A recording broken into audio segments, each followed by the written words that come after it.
Hello bachcho, let's read out this question, and the question says a metal sphere having radius r1 charged to a potential phi1 is enveloped by a thin walled conducting spherical shell of radius r2.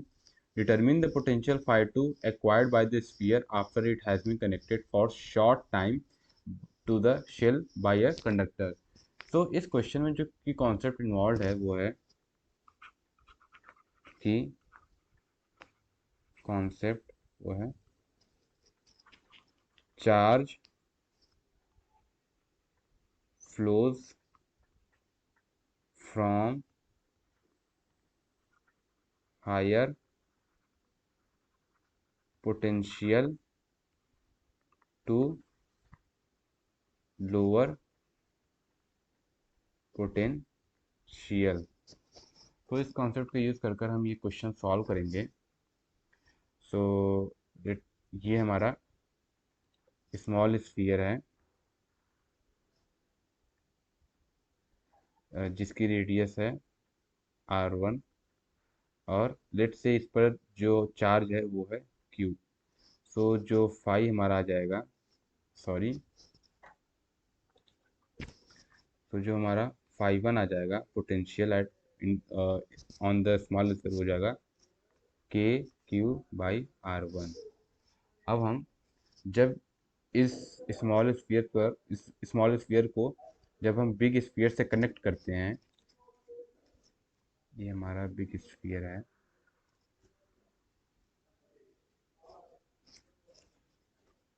और जब हम इसको connect करेंगे thin wire से तो कुछ charges यहाँ पर जो बड़े वाले स्फीयर पर वो चले जाएंगे। तो लेट से जो चार्ज गया वो गया स्मॉल क्यू चार्जेस हमारा बड़े वाले शेल पर चला गया। नाउ अब हम देखते हैं कि आगे क्या हो रहा है।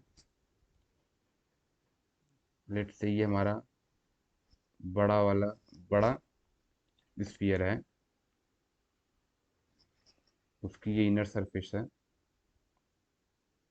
और ये उसकी आउटर सरफेस है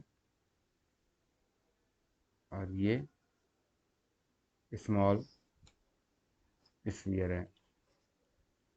सो इस पर जो चार्ज था वो था Q माइनस Q, और लेट से जो इनर सरफेस चार्ज है वो है Q डैश। तो जो आउटर सरफेस चार्ज होगा वो हो जाएगा Q minus Q dash.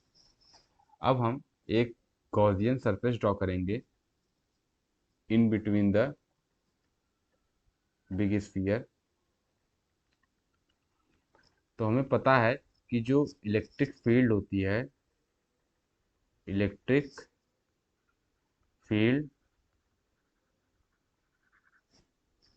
Inside the conductor is zero.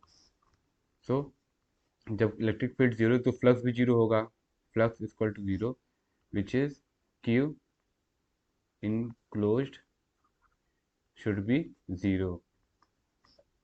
So जो क्यू इनक्लोज्ड है वो कितना है, Q minus Q plus Q dash should be zero. So Q is equal to Q minus Q dash. जो क्यू माइनस क्यू डैश की value है वो है क्यू के इक्वल है। नाउ सब अगर हम फाई टू निकालें, अब phi two is equal to जो बड़े वाले सरफेस पर आउटर सरफेस चार्ज कितना है वो हमारा है क्यू बाई r2। और अगर हम प्रीवियस वन से क्यू की वैल्यू निकालें तो क्यू की वैल्यू हमें मिलेगी q is equal to phi1 r1 upon k. Q की वैल्यू अगर हम इस इक्वेशन में phi2 में पुट करें तो हमें मिलेगा phi2 इज इक्वल टू के phi1 r1 upon r2 into k and k should be cancelled out, then phi2 is equal to phi1 r1 by r2। Hence, this is our final answer. Hope you all understood it well and best of luck.